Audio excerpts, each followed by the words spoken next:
Hey, this is Michael. I am with Dr. Fiona. Yes, Ferrillo. Anyway, she's not just any ordinary Karen. Anyway, her name is, this is our Dr. Karen Ferrillo. Is that how I say it? Fiorillo. Is that correct? Karen Fiorillo, yes. Anyway, she's with us today. She'll be here just for about 30 minutes to an hour, just depending on how much power we really have. Welcome to the morning trip. We hope that you have a great morning. 6 a.m. every Monday morning. This is your Mike on the mic, talking for Dice Media Group. And here we go. Okay, Doctor, are you there, Doctor? Yes, I am. Okay, that's awesome. I thought you were going to start singing Doctor, Give Me a Clue. No. And you're a doctor of education, and the first thing I thought of is your first name is Karen. You are certified between K through 12 during a time of COVID, which is great. But you didn't actually. You guys just stayed in school. Is that right?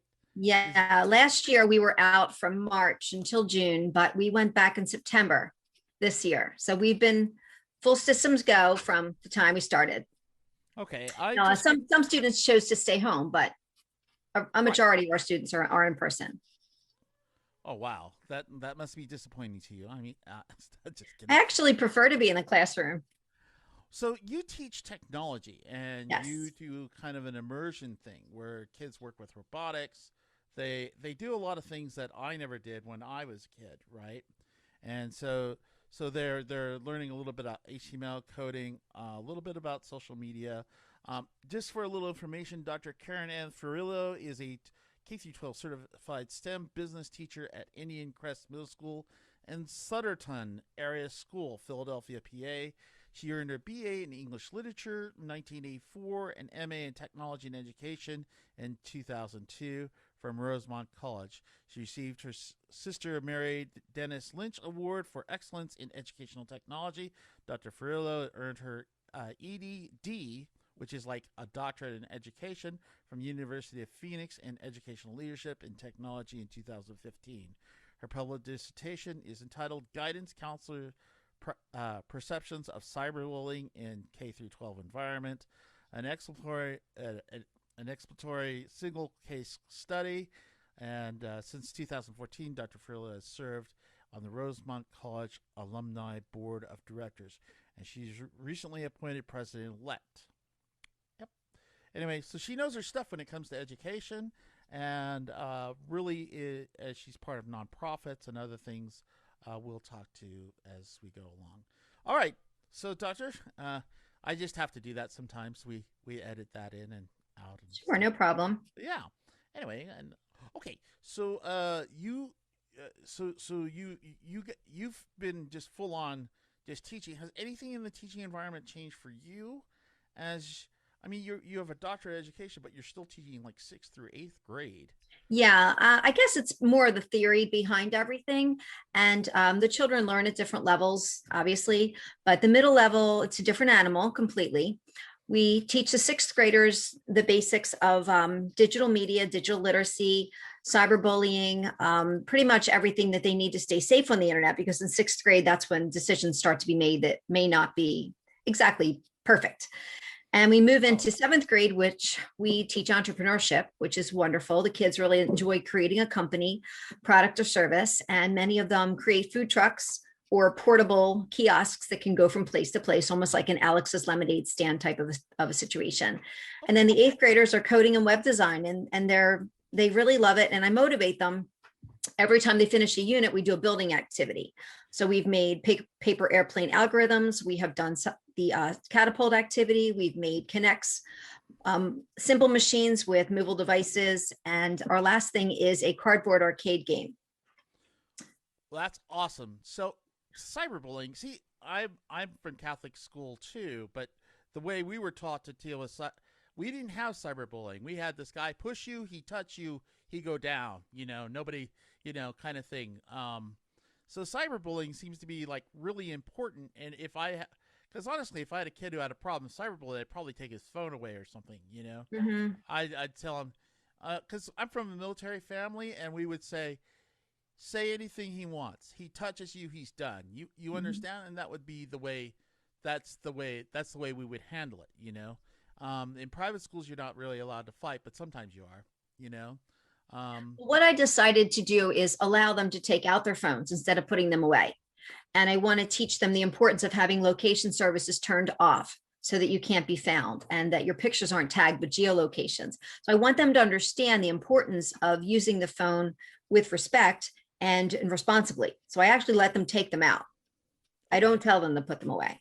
So if you're teaching someone in Utah, home teaching is a big thing. I mean, it really has always been a big thing, and I've been against it in a way because I says, I'm kind of like, so they do stay home school, they do stay at home high school, stay at home college, and then they have to do a stay at home job. Which might not actually be so bad right now, but Mhm. how do we get everybody has a different level of socialization. They have to learn how to work with different people. And as a doctorate education, I was thinking this has to translate to job location very quickly, where people have It been out of the does. workforce for nearly a year, right? And there's different social skills that you have besides showing up with a black hat and a black shirt and talking. Um, uh, what what types of things are we going to be going through as kids get back into school, or if we're going to transition?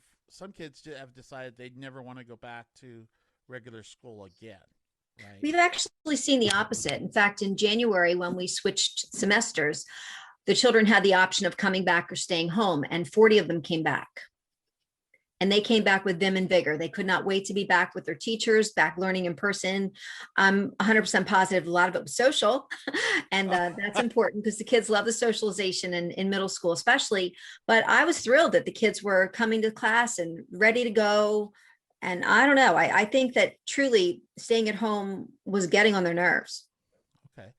Well, staying home with mom and dad probably was really getting on their nerves too. So, your kids are like 12 years old to 14 or something. Yeah, turning 15 by the end of the year.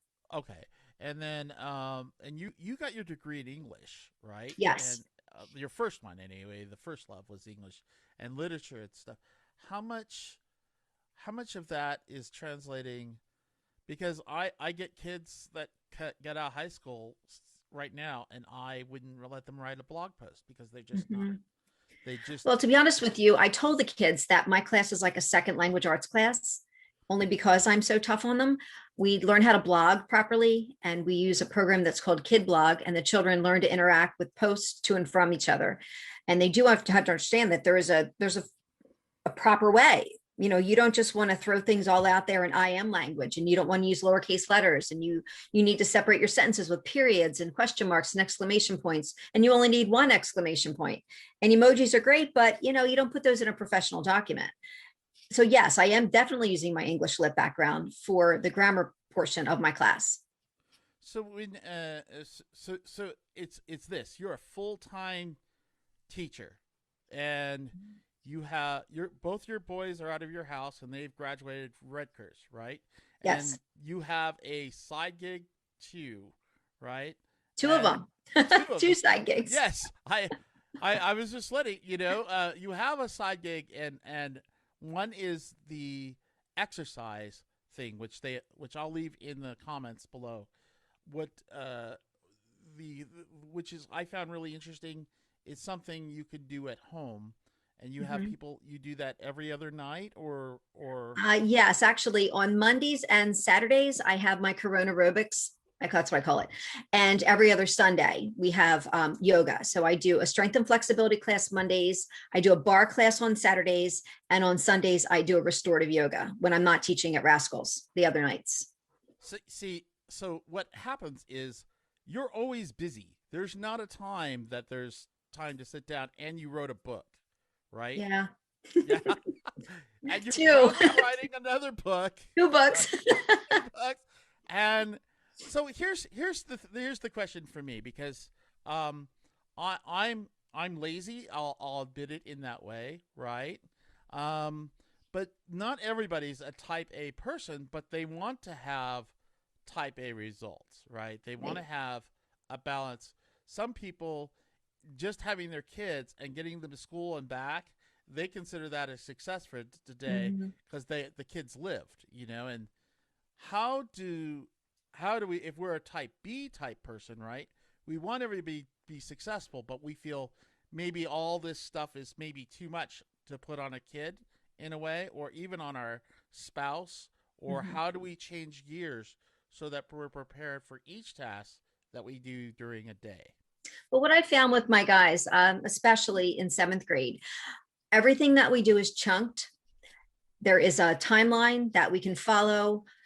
Many students cannot complete all the assignments. So I'll pull back a little bit and say, listen, here's your choice. Pick this, or this, and I'll be fine with it. I'm not really, going to go after the kids. There are different levels of ability, and I understand that completely. So we do something that's called differentiated instruction. Whereas if one child may be developing a logo on Photopea or like a version of Photoshop, maybe the other one hand draws it, Okay. get a similar result. So you're looking at the result, not so much.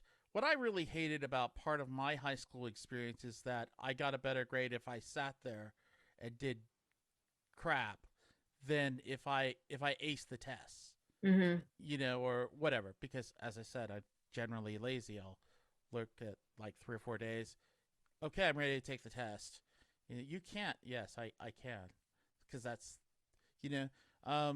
And then the reward was for showing up. You got a reward like baseball to show up, not whether or not you won the game or not. How and then in our society right now, it's becoming more and more, how do we win the game, right? I mean, it feels that way to me. Like the school experience from K through 12 and college is dramatically different.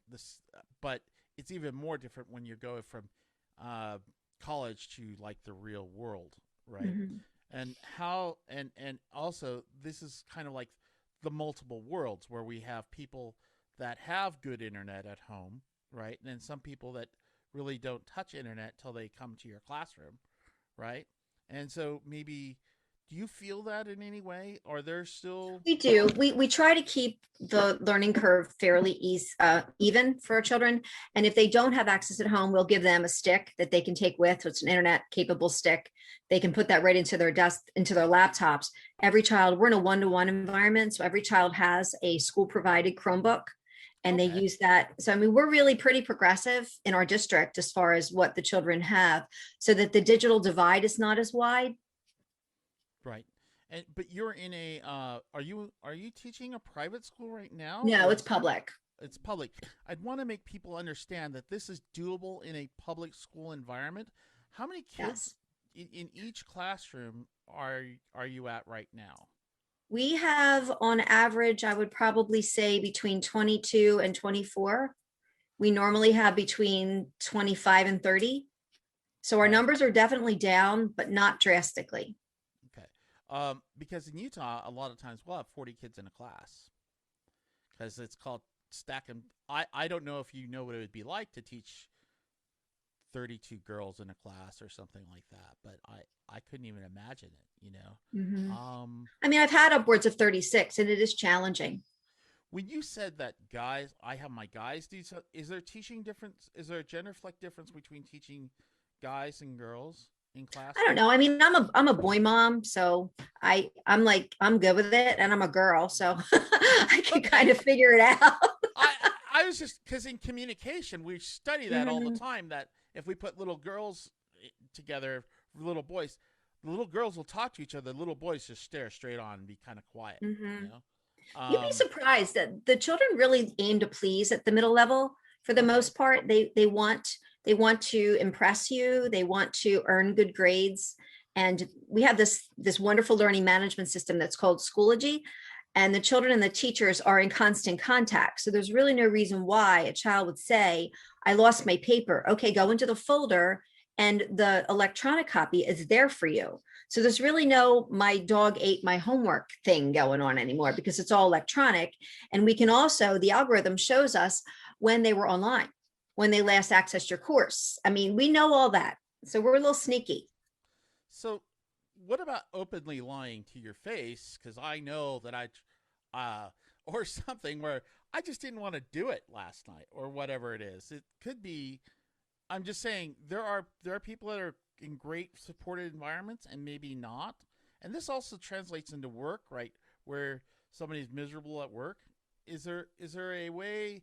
Do do we? Because I'm always worried about that. Like some kids just need times and break time, and some kids need a lot of homework. How do are Mhm. how does that work with the different learning styles? You know Well, what? my students don't really have homework because we finish everything in the classroom. But if they don't finish it in the classroom, then I tell them that it's advisable. Good word. Okay, It's so advisable that by the time you get back in the classroom, your work is finished because we're going to be moving on to something else and you will now be behind everyone else. And they don't like to be behind everyone else. They like to stay on track. so learning. So there's no more homework. I mean, I remember Well, times there where is, just not in my class. just not in your class. Okay. I'm a specialist. Oh, okay. Just that. So now we're gonna move. So you probably get up what at 6 a.m. right? A little Something bit like earlier than that. a little bit earlier on the Eastern Coast time. Yes, East Coast. Right, right, right. So while I'm still sleeping, Hmm. you've already done half your day as far as school's concerned, but you don't have homework, so you're not correcting homework at night. Then you move on to, let's say it's Monday, right? And then you go do your business, right? Your online business is that correct or is that right? Yes. Yeah, Okay. actually, I wake up early in the morning to do something that's called a miracle morning, and it gives me an hour of peace, just kind of getting my act together. I may do a short yoga sequence. It might give me an opportunity to answer questions that people have asked me through the night because I deal with people all around the world. Because our company, we're global, so I don't really have an opportunity to sleep, but I do my Well, how best. many hours do you get to sleep? How many hours are you sleeping a night? So people can. I've gotten better. It was 4. Now I'm Whoa. like at 6. So Okay. that's a huge improvement. That's because our company makes something that's wonderful. It's called sleep drops. We have something similar to that in Colorado, and it's in all kinds of forms. You can eat it. You can, yeah. It's I've it's heard. Yeah, I've it's heard. Yeah, but best across the I Utah mean, I'm border. wearing the shirt. It's Monate is the name of the company, and it's Modern Nature. We are a completely vegan, plant-based, non-toxic product line of skincare, hair care, wellness. We have pet products and we have children's products and a men's line. So we have all these great anti-aging kind of, I guess they're like goodies for our buffet. I call it my hair, skin, and wellness buffet. But we really do an amazing business. We're second only to Google right now in growth. We've been around for 6 years. So I'm really thrilled and honored and blessed to have that as part of my life. And I'm building my team right now, which is super fun. And it still gives me the corporate world kind of thing, as well as lets me be a teacher and be, into my exercise. They're both my passions. So so now that you've run this business and you've been doing it for the past 6 years, and then there's the time that most small business people hate is I've got to keep continuing building my social media time, right? So I've got to put my posts up and things like that. Do you have a? You were telling me you did like 1,000, like you're doing 1,000 hits or something like that an hour In a or something minute. in a minute, right? Mhm. And then that just happened automatically. You just set up your camera and you were done, right? Is that Well, actually, I pre-record my videos and then I just pull them in. They can only be 30 seconds or less for a reel on Instagram. So I pre-record my things and I just kind of splice it all together and make it work. More times than not, they're silly things. They're not even, it doesn't take a lot of brain power to make this happen. But the key is your hashtag. So if you do a post and you throw in maybe 10 hashtags with people who might want to watch your videos and then drop your link to your website at the bottom, you now have traffic to your site. And I'll post like 5 or 6 in a row, and maybe only one is related to the business. And the rest are related to either school or working out or my kids or my pets, just for like human interest kind of right? draw. So puppy pictures are okay. Those types of things are fine. but how much Hmm. of a percentage is business related versus um versus puppy pictures or cat, you know what I'm saying, I not would related. probably say 2 out of 5 of mine are not related to business, Okay. So because in once they get to your site, they start to scroll and they're going to see all of your posts that are on your feed. Okay. So 40% is okay to have fun with, and then that lets people have a part of your life a little bit, and Mhm. then they can be part of your business cycle. Some people call that a funnel. How do you refer to that? Is that really just, the old term, it's amazing it's an old term now. Is your funnel, it's like, Funnel's actually still used, but I'm developing a relationship with my fan base, if you want to call it that. I'm not sure if I would consider myself an influencer with only 5,000 followers, but I'm trying to get them to know, like, and trust me, because if they know me, they're finding out more about my information and they're kind of seeing what I'm like and as a person. And after they figure out that I kind of sort of know what I'm talking about, they may trust me and then want to purchase products.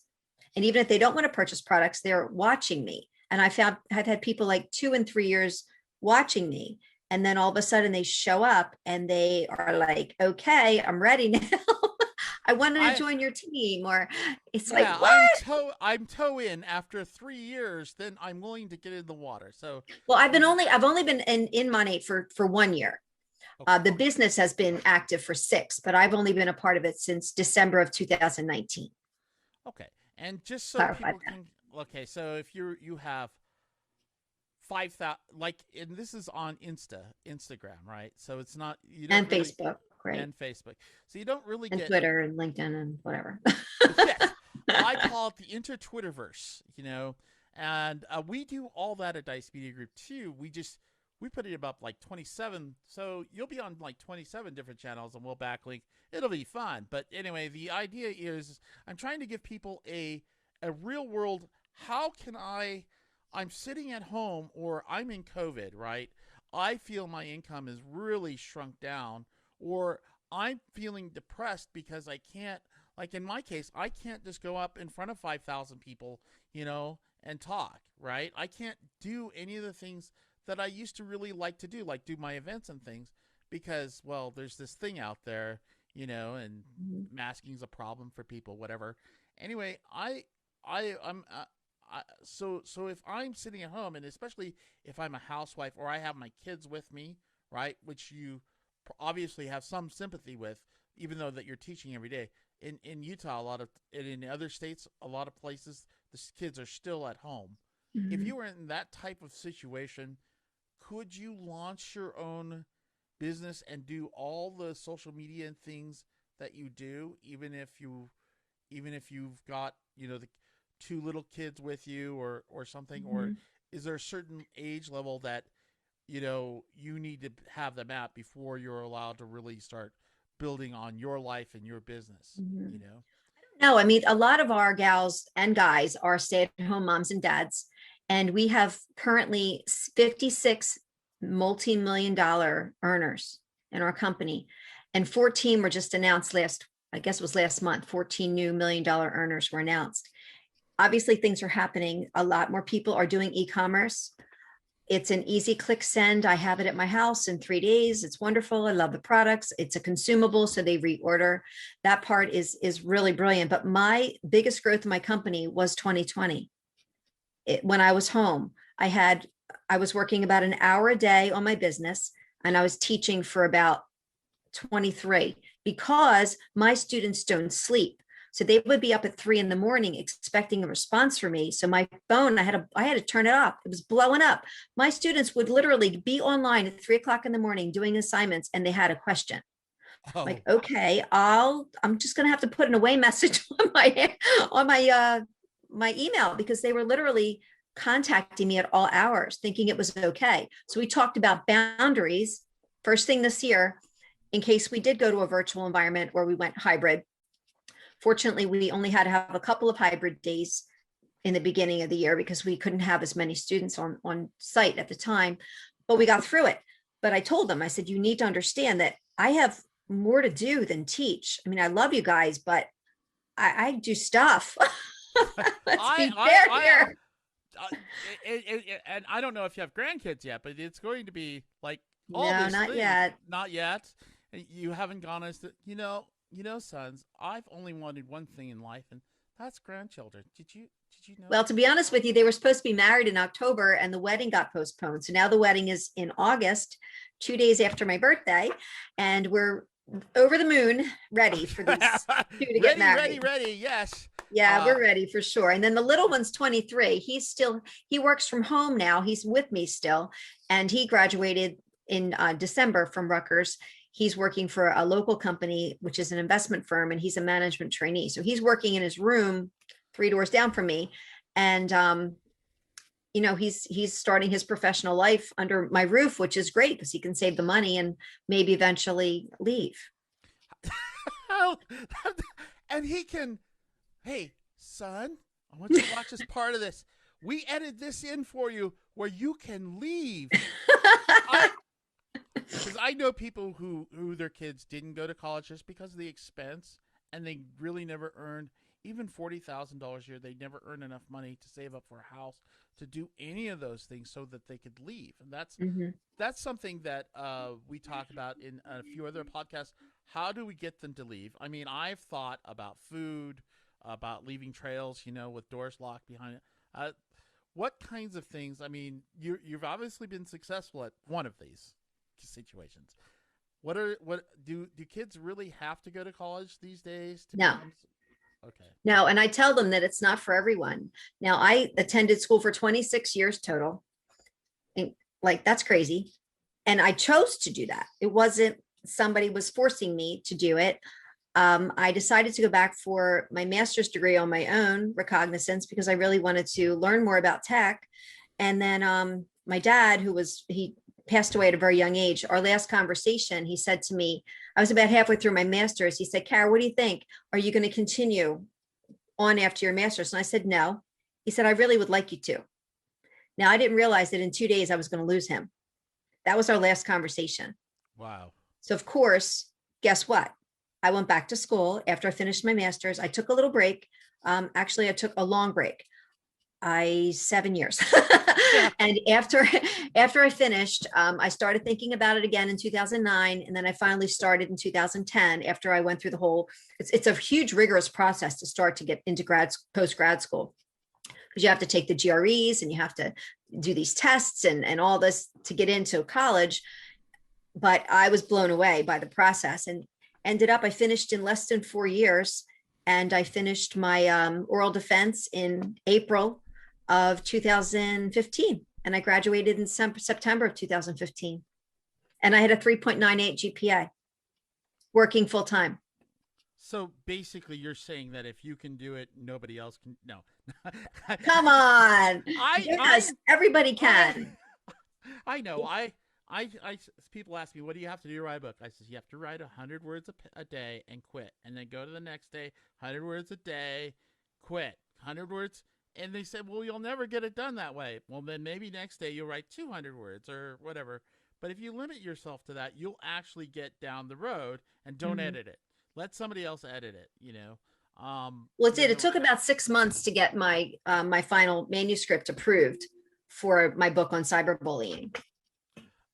Yeah, I was talking a little bit about that. We're coming up to the 2:15. We're going to take a break here in just a minute, and then I'll have us rejoin for a bit. I think cyberbullying is a very important topic because they're even doing it in Congress.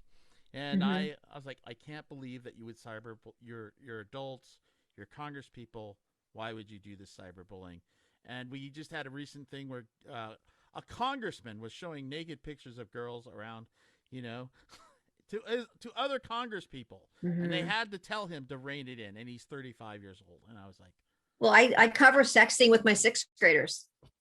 You do cover that? Do you have a release? Because in Utah, they're not allowed to do sex education at all. Well, no, I talk about it.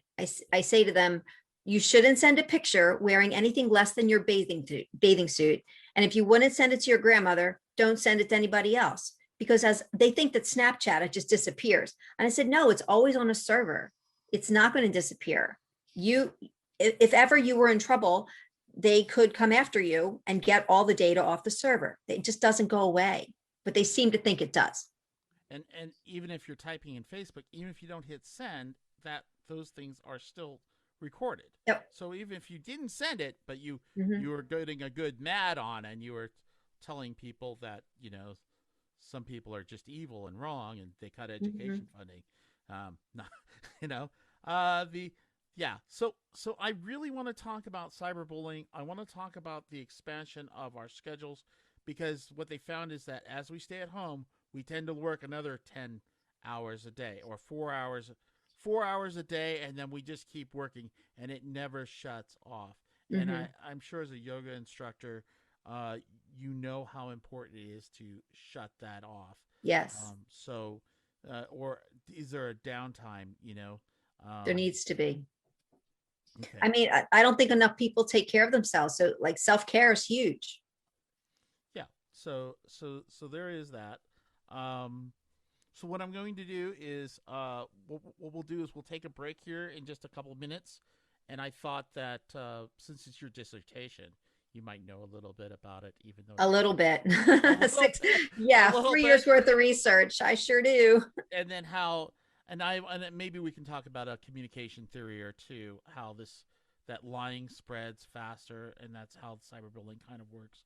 Hmm. Because to me, I wouldn't let kids have cell phones until they're like 8th grade or something. I would have it so they can call mom, and that's the only phone. Right, right. Or call the mom, call the teacher. Those are the only. Though, yes, and yeah, and is narking allowed? I mean, how do you cover ratting on people in school? Well, I mean, we have something that's called Safe to Say, and okay, it's a hotline.